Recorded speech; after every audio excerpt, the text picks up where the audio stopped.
Que eu me propus hoje a discutir aqui na casa, honra sexual.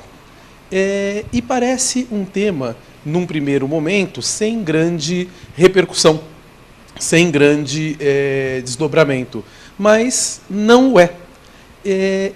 Inclusive, eu diria para os senhores, diria para as senhoras, diria para os colegas, que se nós fizermos uma revista no que mudou de mais profundo, olha, nos últimos tempos, porque nós temos um código que data, o Código Penal, que data da década de 40.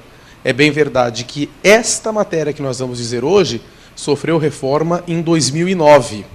E foi, sem sombra de dúvida, uma das mudanças de maior profundidade que acarretou não só, que foi levada a efeito não só no direito penal, eu diria no direito. Até porque isso é uma coisa óbvia, né? Nós antes tratávamos o crime, e do que nós estamos falando nessa seara aqui, para a gente começar a delimitar o nosso objeto.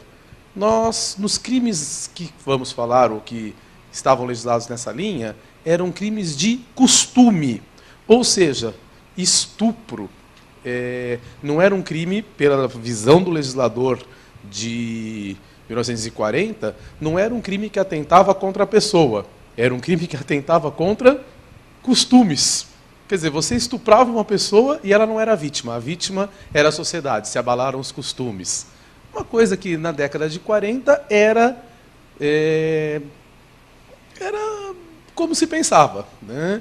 Então enxerguem, eu gostaria de começar a impactá-los nesse sentido, enxerguem como que houve a mudança e como é que foi profunda essa mudança, tá ok? E mais, eu vou dizer uma coisa para vocês. Hoje, né, e toda vez que eu pergunto, que eu faço a brincadeira, né, vou fazer a brincadeira. Doutora, qual que é a religião oficial no Brasil? Religião oficial no Brasil? Ó, ela me respondeu assim, eu acho que é católica. Ela tem razão do ponto de vista sociológico, tudo bem? Mas do ponto de vista legal, o país é laico, tudo bem? Isso tem uma reverberação enorme pelo seguinte, porque hoje o país é laico. Hoje significa o seguinte, acredite e professe a sua fé. Eu não estou dizendo que tem fé, não tem fé, não. Eu só estou dizendo o seguinte, acredite na fé que você bem entender. Agora, se eu dissesse para vocês, ainda a título da gente ir delimitando do que nós estamos falando, se eu falasse que a religião é oficial, por exemplo, em 1822, qual era a religião oficial no Brasil? Católica. Tá? Se eu estou dizendo que a religião é oficial, significa dizer o seguinte, que o cidadão tem que professar aquela religião. Tudo bem? Hoje, se nós formos em alguns países do Oriente, o Talibã e tal, não vou me arriscar a falar disso, porque não conheço com profundidade, mas me parece que você não pode, em algum momento lá, falar assim, olha, eu não concordo com o que vocês estão dizendo lá pro líder lá e eu não vou fazer. Eles têm uma patrulha lá, patrulha armada, né, que vai te obrigar a fazer, até porque ali, né, em alguns países do Oriente Médio, religião e direito andam junto, né, há uma certa confusão. Nós aqui não, nós separamos. Mas tá bom, Campani, qual a relação disso? Bom, primeiro, nós estamos falando de crimes de costumes. Eu estou historiando de onde viemos para a gente ver como estamos hoje, tudo bem? Em 1822, senhores, quando eu dizia que a religião era oficial, significava dizer o seguinte, se a religião era oficial, eu tenho que professar esta fé. E vou dizer uma coisa para vocês, sem fazer teologia. Eu não estou discutindo religião, eu estou discutindo sociologia, estou discutindo direito. Sexo, senhores, na Igreja Católica significava ou servia para o quê? Procriar. Ponto final. Fora disso, senhores, olha o impacto que nós temos aqui. Fora disso, era o crime de luxúria. O Capano não tinha crime, verdade. Pecado e crime andava junto, né? Era luxúria. Que, inclusive, eu não sei se os senhores tiveram a oportunidade de ler aqui, tem um doutrinador, dizem que não foi nem ele que escreveu, mas pelo menos ele ficou conhecido como uma dessas obras. Vocês já leram aqui, ou já ouviram falar da obra de Erasmo de Roterdã, Elogio à Loucura? Já ouviram falar dessa obra? Tem uma passagem na obra, olha, eu não concordo com o que ele diz. Bom, é fácil falar isso em 2015, né? Eu não concordo. Doutora, se a senhora estiver armada aí, por favor, eu não concordo com o que ele fala. Tá? A senhora vai entender o porquê da piada. Porque o Erasmo de Roterdã dizia o seguinte, que vocês, mulheres, eram pessoas despreparadas, ignóbeis, usava essa palavra, pífias, a colega aqui na frente está até assim, ó, né? Pífias, que vocês não tinham a menor capacidade de gerenciamento, era o que ele dizia, e que vocês precisavam de um homem para comandar a vida de vocês. Ué, doutora, até o Código Civil passado, vocês eram parcialmente incapazes. É daí que vem isso. É daí que vem isso, tudo bem? Se nós tivermos que escrever na Constituição que somos iguais em direitos e obrigações, é porque não era. Tudo bem? Se teve que escrever que é igual, é porque não era. Então, vem daí, ó. Vem, né? Aliás, vem de um pouco mais longe, mas esse é o ápice que dá para a gente conversar aqui.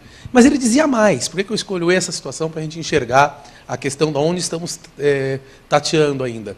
Que ele dizia o seguinte, que não, que realmente vocês eram totalmente pífias, que vocês não tinham capacidade de autogerenciamento e que vocês não tinham capacidade de competir conosco, homens. A não ser que, se valendo da luxúria, vocês os enfeitiçavam.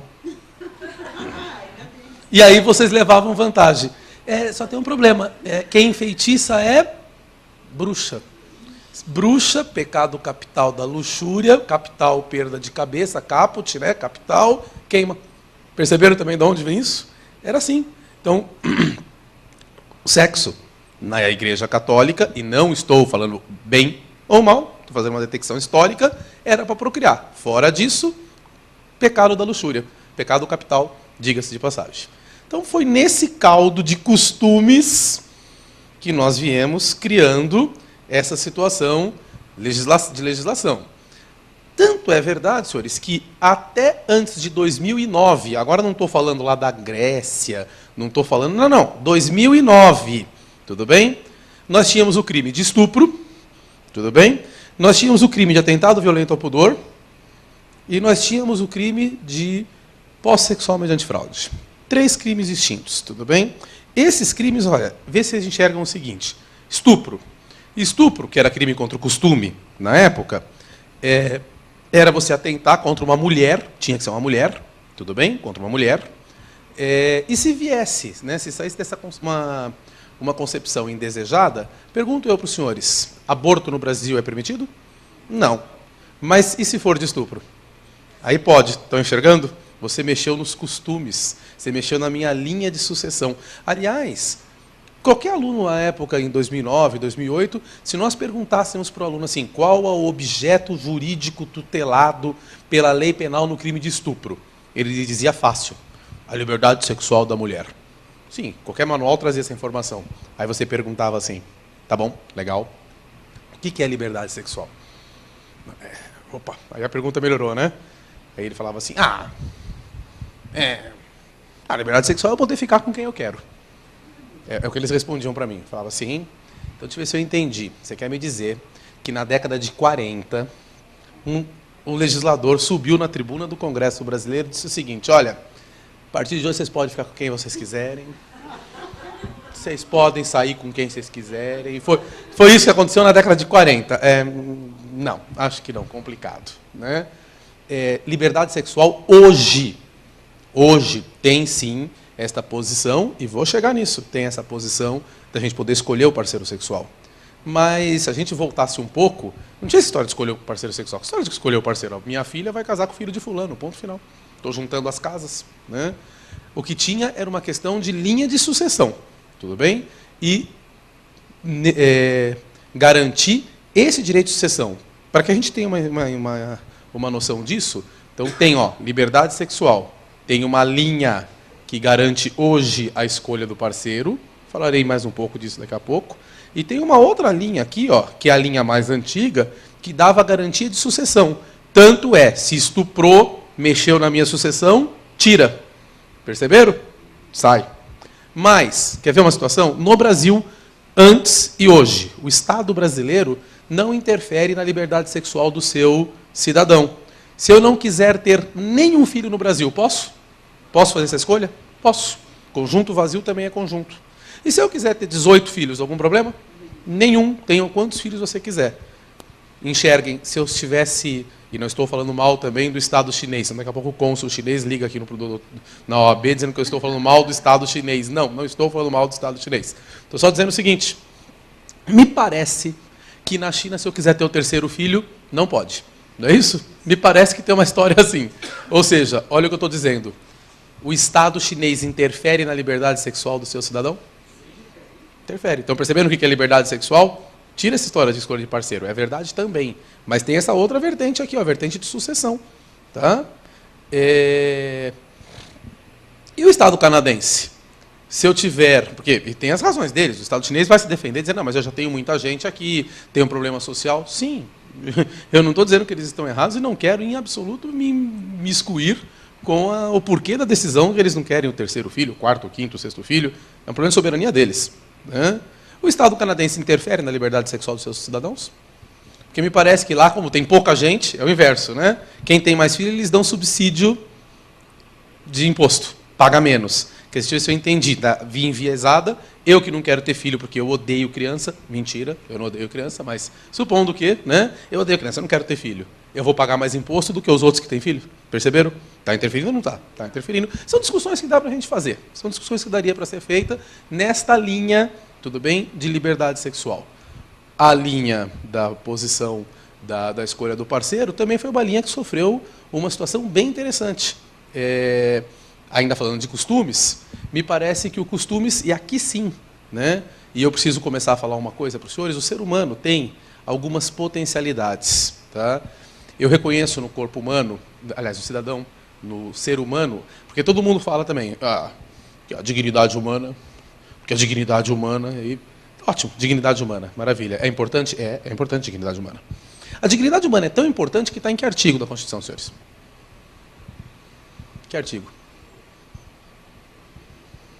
No 5º? Não, no artigo 1º. É o primeiro. Começa com o artigo 1º. Diz o seguinte, a República Federativa do Brasil, a União Indissolúvel dos Estados, constitui um Estado democrático de direito e tem como fundamentos. Não é um direito a dignidade humana. A dignidade humana é fundamento do Estado. É onde a gente funda...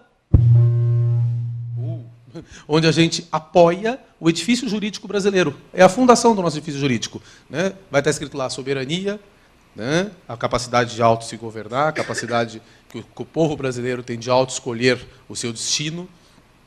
Depois tem a cidadania, que eu gosto de falar da cidadania, eu gosto daquela frase da Hannah Arendt, que ela fala que cidadania é o direito a ter direitos, adquirido pela participação. Eu acho bem interessante porque se eu falar, né, que o senhor, doutor, por exemplo, se eu falar que o senhor é um escravo, estou aqui para o senhor uma coisa.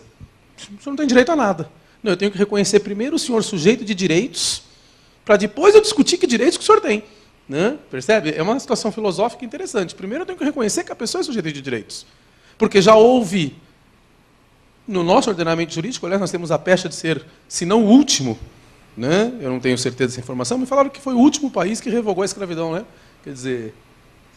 coisa e não coisa, direito e não direito, quer dizer, isso já aconteceu por aqui também, como no mundo. Mas, então, cidadania. E depois vem o quê? A dignidade humana. Aí você pergunta, o que é dignidade humana? Dignidade humana, senhores, reverbera em pelo menos 5 dimensões do ser humano. Físico, tudo bem? O ser humano é composto de um corpo físico, é composto de um corpo moral, é composto de um corpo intelectual, desde Aristóteles, moral é uma coisa e intelectual é outra. Né?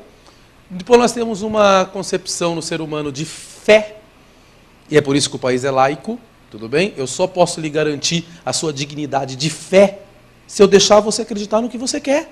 Porque se eu te obrigar a acreditar, eu te vulnero esse corpo de fé. E um direito de sucessão, uma percepção de sucessão, senhores. Tá? Eu quero legar. Está na Constituição, que é o direito de legado, o direito à herança, está garantido? Está, né? Tá garantido. Perceba, então, que o ser humano... Poderíamos falar até de outras vertentes do ser humano, mas os filósofos, em geral, e eu não tenho pretensão de filosofia, mas os filósofos, em geral, dividem-nos, enquanto seres humanos, na vertente aristotélica em 5 corpos. Nesses 5 corpos. Físico, moral, intelectual, fé e sucessão. Tá? Isso impacta em absoluto, né? Em absoluto é uma palavra ruim para esse contexto, isso impacta de frente essa discussão de honra. Porque, voltando aqui então, ainda sobre a égide dos costumes, e lembrando com um pouco mais para trás, sexo era para procriar, perguntar.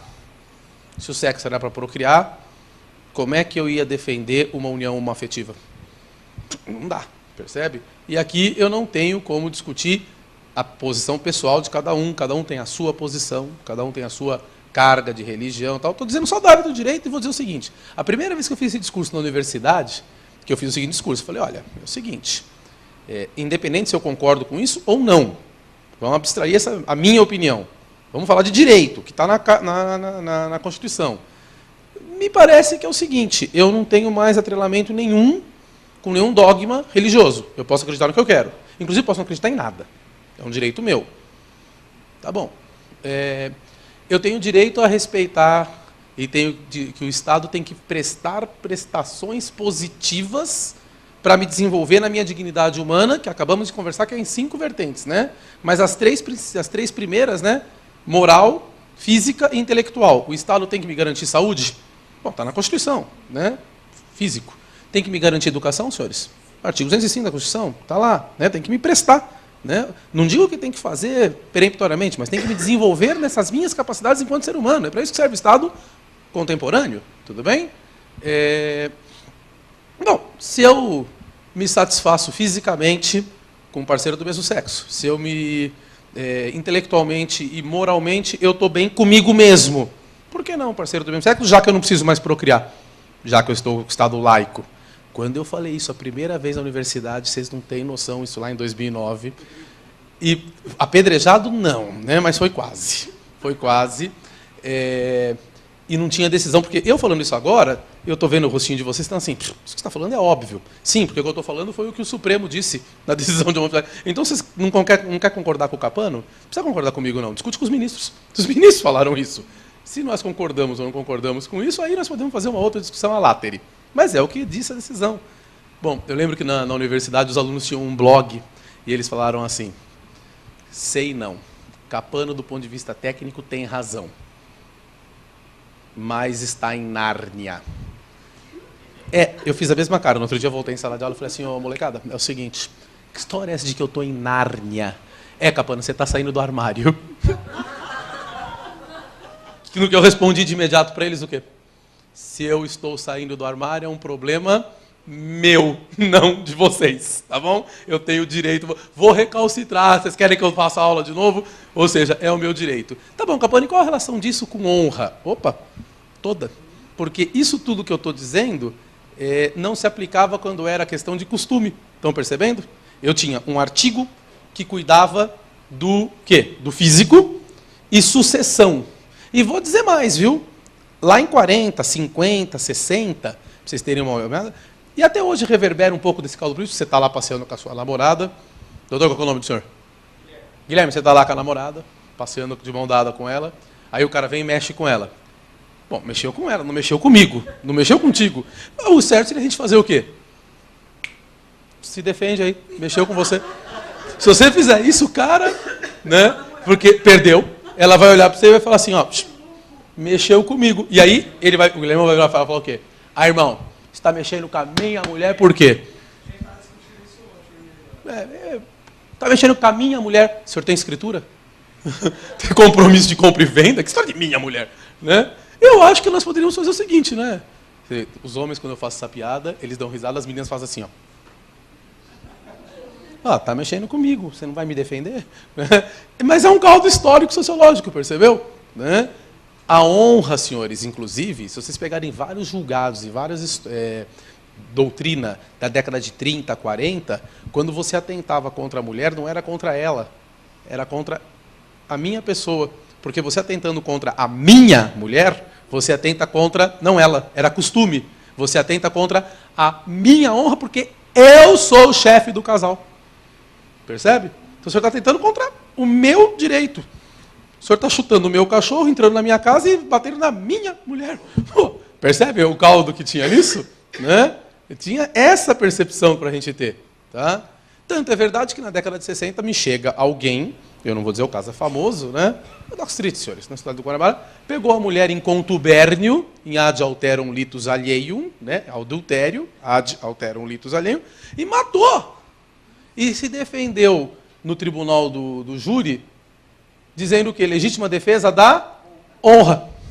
E colou. No primeiro julgamento, colou. Hoje, duvido que algum tribunal do júri, eu matei porque a minha honra foi vulnerada. Não. Mas isso, hoje, né? Hoje não cola. Em década de 60 colou. Então, não estou falando de 1800 e 1700. Se em 1960, colou, imagina como é que era em 1800 esse negócio, essa percepção de honra. Estão enxergando? Mas eu quero contextualizar para os senhores. Então, tínhamos estupro, que estava defendendo o quê? Dentro de uma visão de costumes, defendia ou se tutelava a liberdade sexual, mas se preocupava com o corpo moral, com o corpo físico, mas, sobretudo, bem com sucessão. Percebem? Não separei os corpos? Se estuprar, pode fazer aborto, pode tirar. Depois nós tínhamos um outro artigo, senhores, que tinha lá o atentado violento ao pudor. E depois nós tínhamos um terceiro artigo, esse sim, agora a gente entra de sola no que a gente quer falar. Tinha o terceiro artigo, que era o pós-sexual mediante fraude, que era a história do mulher honesta. Tem gente que nem mais lembra disso no Código Penal. Né? O senhor lembra disso? Tinha lá, ter conjunção carnal com mulher honesta mediante fraude. Nós já tivemos uma história de mulher honesta no Brasil. Tudo bem? Mulher honesta. Veja que, olha uma pergunta, até hoje, em 2015, uma prostituta, senhores, sem qualquer ilação positiva ou negativa da prostituta, mas a prostituta pode ser sujeito passivo de estupro? Pode. Isso desde a década de 40. Todo mundo sempre disse, eu entrava lá, combinava, aliás, não combinava, né? Falava com a menina, vou fazer um programa. Ela fala, tá bom, é tanto. Bom, prostituição, tudo bem? E eu chegava lá e falava, bom, agora eu quero assim. Ela falava, não, assim eu não faço. Eu falava, o que é? Você é prostituta, você quer escolher, e eu fazia a força. Estupro. Sem problema. A legislação e a doutrina e a jurisprudência, desde antanho, já falava isso pra gente. Agora é o seguinte, isso tinha que ter violência, né? Agora, se vier para cá, se for uma pós-sexual, a prostituta podia ser sujeito disso? Não, porque ela não era mulher honesta. Aliás, se a gente voltar, olha esse caldo de costumes. O caldo de costumes, senhores, que nós tínhamos, uma mulher honesta significava, na década de 40, o seguinte: aquela mulher que casou e tinha relação sexual dentro do casamento, com o marido, para procriar. Ponto. Tudo bem? Fora disso, luxúria. Fora disso, luxúria. Minha avó falava para mim, quando eu ficava quando era molequinho, falava com pensamentos concupiscentes. Ela falava assim, moleque, larga a mão de ser luxuriento, moleque. E eu fazia aquela cara assim de... Não, e ficava... Eu não entendi o que era concupiscência e não entendi o que era luxuriento. Sim, senhora, avó, né? Ia jogar bolinha de gude. Ia jogar bolinha de gude. Não, era no campinho. No carpete, não. Eu sou um cara do crime, não tem história. Né? Bom, então era desse jeito. Maravilha. Então enxerguem, né? Olha o que eu estou dizendo para vocês, que a prostituta, se for a mulher...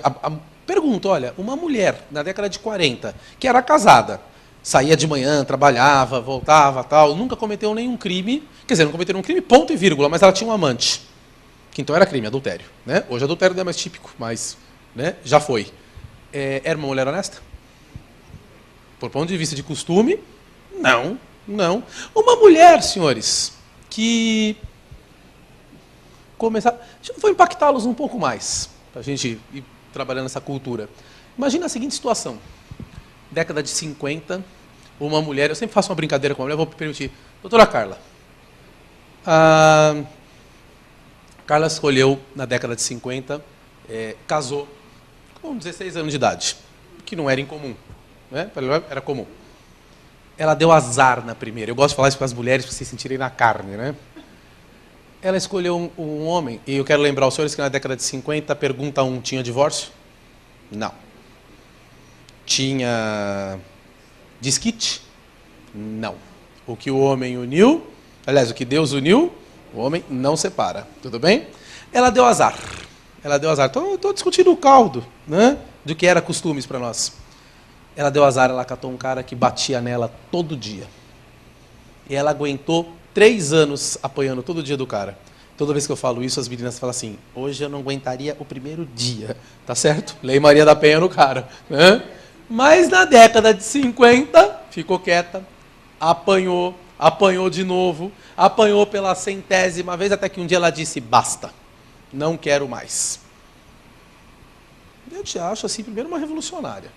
Depois, onde já se viu você apontar contra os desígnios de Deus? Se Deus colocou isso para você, segura, né? Mas tudo bem, você foi indisciplinada. 3 anos.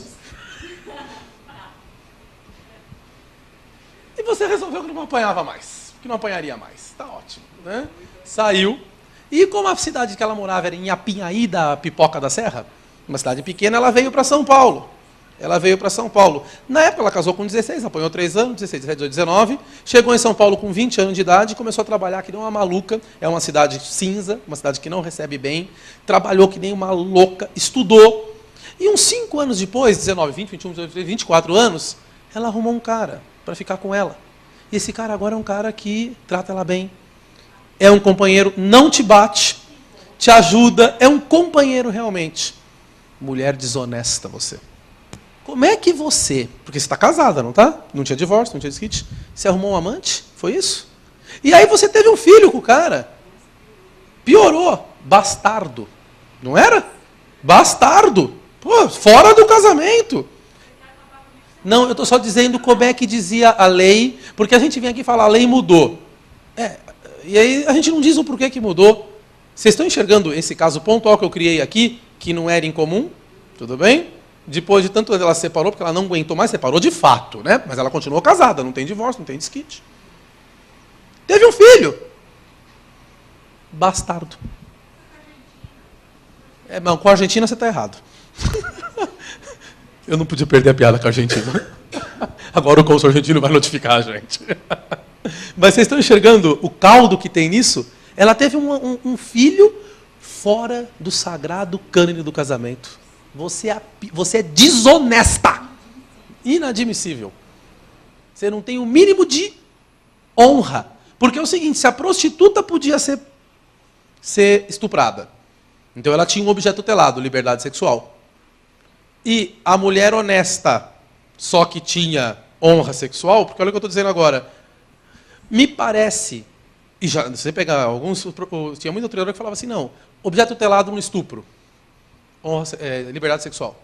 Objeto sexual na posse sexual, liberdade sexual. Bom, peraí, eu tinha dificuldade em enxergar isso, porque se a prostituta pode ser estuprada, então ela tem liberdade sexual, mas a prostituta não podia ser posse sexual mediante fraude, porque ela não tinha alguma coisa, ela não tinha, porque ela era mulher não honesta, então ela não tinha algum objeto de tutela. Então me parece que o objeto do 213 era faz sentido isso? E o objeto do posse sexual mediante fraude, que dizia mulher honesta, que veio com essa dicção no direito brasileiro até 2005, mulher honesta, me parece que isso tutelava outra coisa, né? Isso tutelava outra coisa. E os bons doutrinadores diziam exatamente isso, que o estupro era liberdade sexual. E posse sexual mediante fraude, esse era o quê? Honra sexual. A mulher que já tinha se vendido, prostituta, por exemplo, ou a mulher que já tinha 3 ou 4 amantes na década de 40, ela não tinha o quê? Ela tinha liberdade, ela não é obrigada a fazer a força. Mas ela não tinha honra. Você se vende, que história é essa? Vocês sabem por que a gente não criminaliza a prostituição no Brasil? Porque Rui Barbosa assomou à tribuna do Congresso, né, e disse o seguinte à época, que prostituição equivale à morte moral. Está no discurso de Rui Barbosa. Prostituição equivale à morte moral. E se morte está, a legislação não se preocupa com o morto. Porque elas vendem a única coisa que não se pode vender, né? Que é o quê? A honra, e em especial a honra sexual. É um discurso do Rui Barbosa, quem leu a Oração aos Moços, meus alunos, é por isso que eu peço para eles lerem, é que era um cara extremamente religioso, blá, blá, blá. Então, ele tinha essa percepção exacerbada do fenômeno, né? Que hoje a prostituição do que tinha na época é uma, hoje é outra, né? Mas percebam por que, inclusive, a gente não... Morte moral, não tem honra nenhuma. Que história é essa, né? Prostituta era, assim, o pior que existia, né? Bom, maravilha. Ou seja, vocês conseguiram enxergar, conseguimos separar o que é liberdade e o que é honra? Porque, volto a repetir, a prostituta podia ser estuprada, mas, desculpa, não podia ser posse mediante fraude. E tinha muita gente que falava assim, mas uma prostituta não podia ser posse porque pela experiência de vida dela, ela não se deixaria enganar. Mentira, mentira. Quer ver um caso que é real? Não como uma prostituta, né? Mas um caso real de uma mulher, a coisa de uns 4, 5 anos atrás, ela foi num ginecologista, o médico não estava, mas o enfermeiro que estava, e não estou falando mal da casa dos enfermeiros, estou falando pontualmente desse caso, né? O enfermeiro olhou a menina e falou, poxa, né? Se colocou o jaleco do médico e começou a fazer o exame. Quando ele estava no meio do exame, posse sexualmente fraude, né? Porque ela só aqueceu naquilo pensando que ele era o médico. Porque se soubesse que ele era o enfermeiro, jamais. Aonde tem, né? Qualquer um de nós poderíamos cair numa situação dessa, percebe? Ela só descobriu porque a hora que ela estava no meio da consulta, entrou a secretária e falou assim, você está fazendo o quê? E aí ela se tocou, né? E foi para a polícia. Então, quer dizer, uma fraude ali que resultou uma posse. Com qualquer experiência, estou falando 4 anos atrás, uma mulher que tinha nível superior, quer dizer, ela tinha toda e qualquer experiência, mas foi levada a erro a uma posse sexual. Então, perfeitamente possível, né? Mas vejam, se essa mulher fosse uma prostituta, ela não teria esse direito. Porque olha o que nós iríamos dizer. Você está reclamando do quê? Porque o cara deu um abuso aí, mas você vende. Era bem isso, né? Você vende, você é mulher não honesta. Que história é essa que você está ofendidinha? Né? Balela. Né? Ou seja, era esse caldo que nós tínhamos. Olha o que eu estou dizendo para vocês. Se nós... Vamos pôr uma menina, que... Agora não você, cara. Porque na regra de 40, você casou, você vai morrer casada com aquele cara. Ponto. Não seja subversiva. Não, bater não era, mas ele podia bater em você, que era o artigo 129 do Código Penal brasileiro, e a gente processaria o seu marido e ponto final. Podia ser ébrio. E por política criminal a gente acabava absolvendo. Já tive muito, apanhava, depois voltava. Por que você acha que na Lei Maria da Penha, dizendo lá que não pode, é pública e incondicionada e tal? Porque também tinha muita que a mulher voltava lá e falava assim, que sabe de uma coisa, ele me bateu, mas deixa pra lá, pai dos meus filhos e tal. O mundo, né? A vida como ela é, né? Nelson Gonçalves, a vida como ela é. Então tinha um caldo sociológico. E outra, cara, hoje uma mulher se revolta com isso. Na década de 40 você não se revoltava com isso, não, porque o caldo sociológico era o seguinte, tua mãe apanhou, tuas amigas apanham, as tias já falam assim, deixa, é melhor, ele é um bom homem, ele só errou naquele dia que ele estava bêbado, ele só errou quando ele bebe. Bebe todo dia, desgraçado. Né?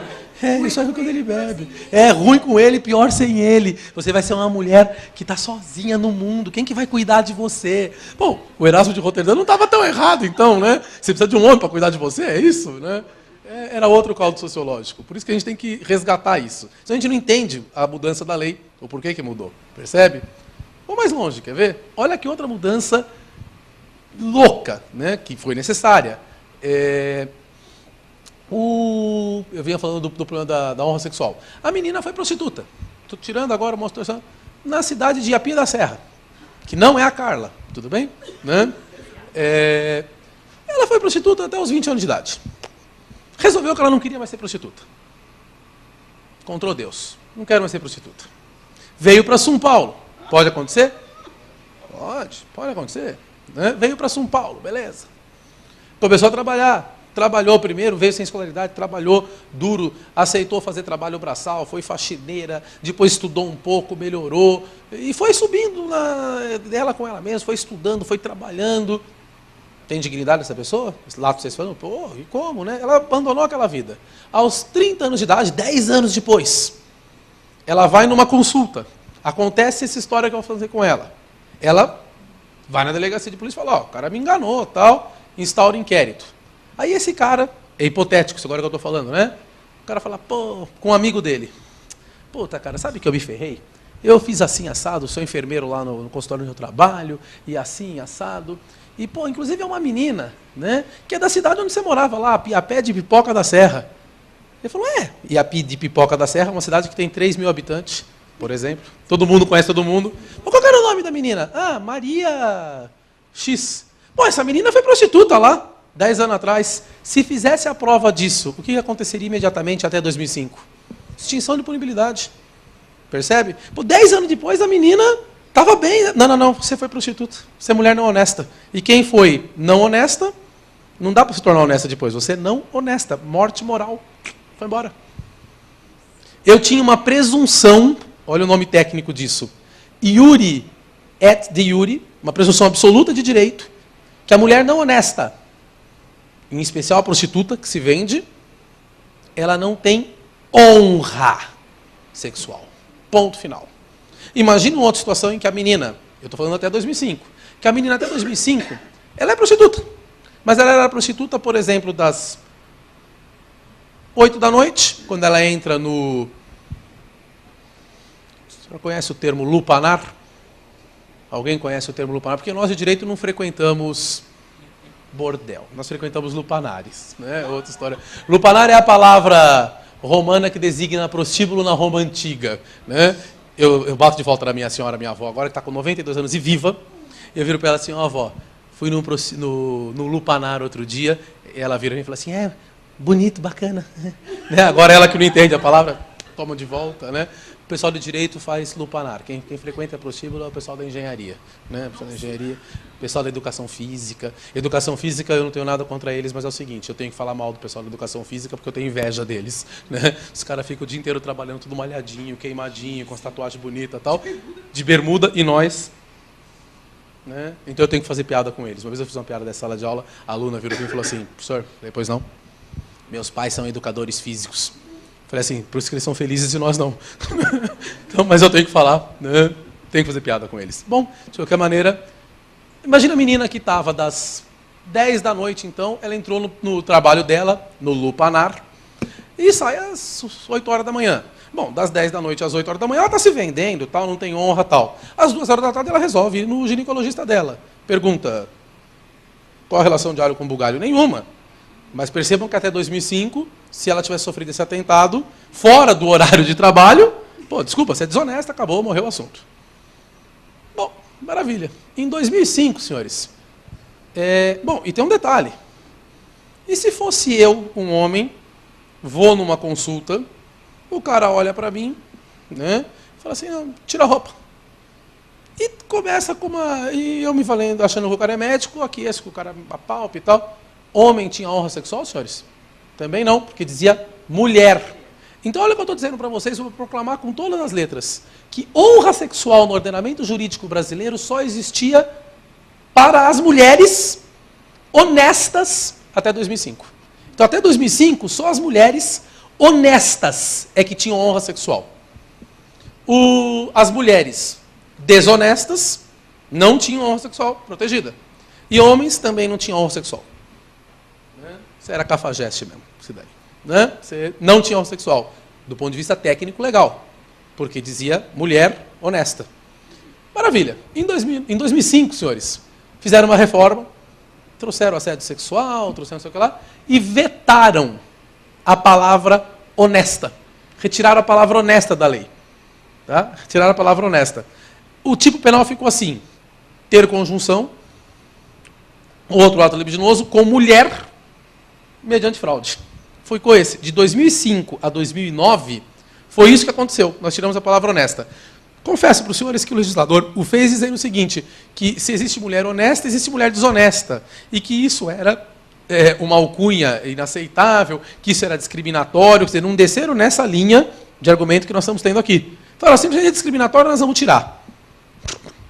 Tá bom. Mas foi uma situação interessantíssima. Pelo seguinte, vocês querem um exemplo real ou vocês querem um exemplo hollywoodiano? Eu conto os dois. Eu nunca sei o nome do filme. É um filme que é com o Brad Pitt e ele se faz passar por um grande larápio. Eu acho que é Agarra-me se puderes, Prenda-me se for capaz, um negócio assim. Quem já... Prenda-me se for capaz? Quem assistiu esse filme? Antigo, né? Metade deles não eram nem nascidos, né? Deles. É a mãe. Né? Bom, esse filme é o seguinte, moçada.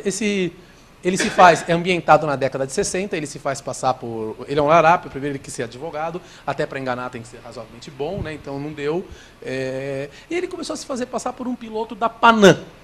Por que isso? Porque o tal do piloto da Panam, ele vestia uniforme, né? Então passava respeitabilidade, na década de 60, tinha um status, né? Então ser piloto tem dinheiro, e ele falsificava cheques, senhores. E ele foi dando golpes em cima disso.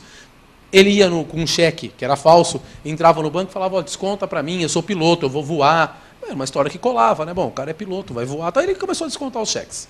Tem uma passagem no filme em que ele está com a sua mala no hotel, né? Ele está no hotel e ele está no corredor de entrada do quarto dele. Quem assistiu o filme talvez lembre dessa passagem. E tem uma moça muito bonita que pergunta para ele assim, aquele carrão lá embaixo é seu? E ele fala, sim, né? Bonito seu carro. Aí já mostra no quarto, né? E ele fala assim, meu carro é bonito, mas você tem uma mulher muito bonita. E ela vira para ele e fala assim, sou bonita? Muito obrigado. Quanto você acha que vale isso? Opa, começou a mercancia do corpo. E ele, não sei. E ela pega um maço de baralho e ele fala, não sei, eu não lembro dos valores agora, né, do filme, mas ele fala, sei lá, $500. E ela joga uma carteira e fala assim, não, você está longe, olha para mim. Estão negociando o preço, não é isso? No filme. Aí ele fala, desculpa, não quis te ofender, sei lá, $1.100. Ela joga outra carta nele e fala assim, você está começando a melhorar. Ele fala, não. $1.800. Ela fala, tá bom, aceito. E aí, bom, fecharam o preço, né? Se vendeu. Falta entregar a mercadoria agora, né? E aí ele vai saindo. E ela fala, onde você vai? Né? Tô aqui. Ele fala, não, é o seguinte, é que eu tô com um cheque aqui, falso, né? De 2.000, por exemplo, e eu vou lá embaixo trocar para te pagar. Ela fala assim, de quanto que é o cheque mesmo? 2.000. Fala, me dá o cheque aqui. Catou o cheque dele, falso. Devolveu R$200 para ele. E parou a cena aí, mas dando a subentender que tiveram uma noite, né, de loucos prazeres, mediante uma fraude. Lembram dessa foto? Quem assistiu? Pergunta, senhores, se isso fosse em 2004, aqui no Brasil, algum problema do ponto de vista de costumes para nós? Não, porque era desonesta, estava se vendendo. Tudo bem? E em 2006, 2007, não sei se a memória não me traz, mas foi por aí, 2006, 2007, um iluminado, ele vai na delegacia, agora caso real, ele vai numa delegacia de polícia, aqui na cidade de São Paulo, e fala o seguinte, entra lá às 3 horas da tarde, 4, 5 horas da tarde, à tarde, e fala assim, olha, eu fui roubado. No que a autoridade policial diz para ele, perfeitamente. O que levaram do senhor? Levaram minha carteira, e como é que eram os caras? Era 2 meninos, 1,60 m de altura, o outro 1,70 m, camisa branca, o outro de camisa vermelha, um estava armado com um revólver, o outro estava armado com uma faca, eu estava, sei lá, em tal lugar, e os caras levaram minha carteira. No que a autora, perfeitamente, o que tinha dentro da sua carteira? Tinha R$200, também não lembro, blá, blá, e meus cartões de crédito. Fez um BO. Perfeito. Plano maravilhoso. Né? À tarde, ele vai num famoso lupanar da cidade. À noite, ele vai num famoso lupanar, depois de ter dado notícia-crime à autoridade policial que havia sido roubado seus cartões de crédito. Caso real, estou contando um caso real para vocês. E vai num famoso lupanar da cidade de São Paulo e compra sexo de 2 meninas. Ao final, paga com qual cartão de crédito? Com o cartão de crédito que ele tinha dado notícia-crime, que foi roubado à tarde. E depois, quando vem a fatura, ele diz o quê? Está tudo no inquérito isso, eu vi o inquérito. Desculpa, eu fui roubado. O problema é o seguinte, instituição financeira de bobo, esses caras não tem nada, né? Tem investigação. Eu já tive, inclusive, outro dia bateram do meu carro, veio um investigador do seguro perguntar para mim como é que foi o acidente. Eu olhei para o cara e falei assim, esse cara está duvidando de mim, eu vou prender esse cara. Mas tudo bem, respondi as questões do cara. Não sei se alguém que já teve isso, né? De investigador vir, é o direito deles. Eles botam, se eles sentem alguma coisa, tal, eles vêm em cima, tal. Esse estava muito mal contado, os caras, e foi difícil, né? Eles foram no lupanar, e o lupanar, aquela aquele brilhante plano dele, ele só fez o seguinte: a hora que ele pagou com o cartão de crédito, ele olvidou, ele só esqueceu uma coisa óbvia, né? Na recepção, o que tinha? Ele pagando com o cartão, né? Aí deram coisa de Jornal Nacional, né? Não podia fazer a propaganda, mas tudo bem. Os caras focaram na mão dele, o cartão na mão dele, puxaram o zoom, o nome dele no cartão, quer dizer, não teve como, né? Isso era 2006, 2007. Pergunta, senhores, se fosse até 2005, algum problema de crime de costume? Não, porque ele tinha comprado sexo de duas mulheres não honestas, ele estava inclusive dentro de um lupanar. O problema é o seguinte, agora a lei ficou assim, entre 2005 e 2009. Ter conjunção, teve. Com mulher, teve, com duas, inclusive, segundo consta no inquérito. Mediante fraude. Bom, mediante fraude, tudo bem? Cartão de crédito que ele deu, notícia crime antes e tal. Aí se instalou uma discussão nesse processo, era o seguinte: esse crime é de estelionato, esse crime tal, ou é crime de costume? Porque agora tiraram a história do honesto, né? Ficou só ter conjunção com mulher mediante fraude. Não foi o que aconteceu? Pelo menos do ponto de vista literal do tipo penal, né? E aí, o que vocês acham que o tribunal decidiu? Foi uma decisão maravilhosa, foi boa a decisão, vocês vão entender por quê. O tribunal disse o seguinte: olha, é o seguinte, o crime ainda é contra os costumes. Vocês não vão me dizer que a mulher que está se vendendo, e por que eu estou falando da mulher? Porque ainda estava mulher no tipo penal, né? Que a mulher que está se vendendo, aí ela toma um tombo, ela toma um estélio, é crime contra os meus costumes. Está de brincadeira comigo? Negativo. Ela estava se vendendo, não tem crime de costumes. O que em sala de aula dava uma briga absurda, né? Eu acho que pode, eu acho que não pode. O tribunal veio e disse: olha, não. Enquanto a mulher está se vendendo, não. É crime de estelionato, é crime de fraude, é outro crime. Mas olha que situação interessantíssima. O tribunal abriu uma avenida com essa decisão, que foi a primeira que saiu nesse sentido, pelo quê? Perceba o que aconteceu. Ele disse o seguinte, que se ela estivesse se vendendo, não. Mas foi a primeira vez que reconheceu, então, o seguinte: e se fosse fora? Aquela situação da prostituta, por exemplo, no médico, agora estaria abarcada? O que não estava? Vou falar o palavrão. Antes era uma presunção absoluta de direito, que a mulher desonesta, a prostituta, não tinha honra. Era uma presunção absoluta de direito. E presunção absoluta de direito dá para discutir, moçada? Não tem, acabou, você é desonesta, ponto final. O que o tribunal decidiu e o que é essa mudança legislativa, que não foi o que o legislador quis, mas como é que a doutrina interpretou isso, a jurisprudência acalentou? O seguinte: não, nós operamos uma mudança de presunção. A presunção hoje é a seguinte, que todas as mulheres têm honra sexual. Todas, inclusive a prostituta. Só que é o seguinte, agora não é uma presunção absoluta, isso é uma presunção relativa. Iuris tanto. Ela pode sofrer contestação. É uma presunção relativa. Todas as mulheres, olha a diferença. Antes, só as mulheres honestas têm honra. Ponto. Agora não. Todas as mulheres têm honra. Mulher, todas têm. Mas, como é presunção relativa, se ela tiver no momento que ela está se vendendo, aí não. Perceberam? Já que é relativa, tem uma exceção. Aí não. Ela está se vendendo, não pode. Tá bom. Decidiram isso, deu briga, deu discussão. Maravilha. Veio 2009, mudaram a lei de novo. E aí, senhores, foi uma situação bem interessante. Alguém, por absurdo, trouxe um código penal aí? Doutor, tem código penal nessa máquina do Jobs aí? Pega um código penal para nós aí, por obséquio. Lê para nós aí o 215. Se o senhor me ajuda nisso. Vamos ser bem fiel agora na dicção da lei. 215? Sim, senhor.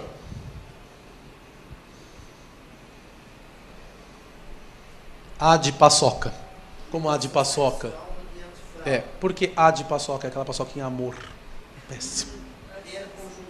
Ó, peraí. Antes era posse. Agora o nome não é posse. Agora o nome é violação sexual. Mediante fraude. Lê para mim, para o obséquio, doutor. Ter conjunção carnal. Então vamos lá, ó. Ter conjunção carnal. Ou praticar outro ato libidinoso. Ou outro ato libidinoso. Lembrando, senhores, que o ato libidinoso é aquele que vem carregado de libido. Libido é aquilo que serve para exaurir a verve sexual humana. Tudo bem? Então, ou outro ato libidinoso. Com Agora, opa, com alguém. Já não é mais mulher, é alguém. Atenção, pela primeira vez na história deste país, parece o discurso do Lula, né? Pela primeira vez, né? Mas esse é real, pela primeira vez, senhores, de 2009 para cá, os homens passaram a ter honra sexual. Tudo bem? Pergunta da magistratura de Minas Gerais, uns 2, 3 anos atrás. Tá? Só em 2009 que se reconheceu honra sexual aos homens. Tivesse eu, em 2007, sofrido aquele abuso sexual que eu falei do enfermeiro e tal, era típico. Hoje não. Outro ato libidinoso comigo, homem, eu tenho honra sexual sim. Vocês podem, meninas, respeitar meu corpinho. Pode respeitar, por favor. Tenho honra sexual. Tenho honra sexual. Agora eu tenho. Agora eu tenho. E o que mais que tem aí? De 2009 para cá, honra sexual para nós homens. Mediante fraude. Agora, olha a situação, senhores. O outro meio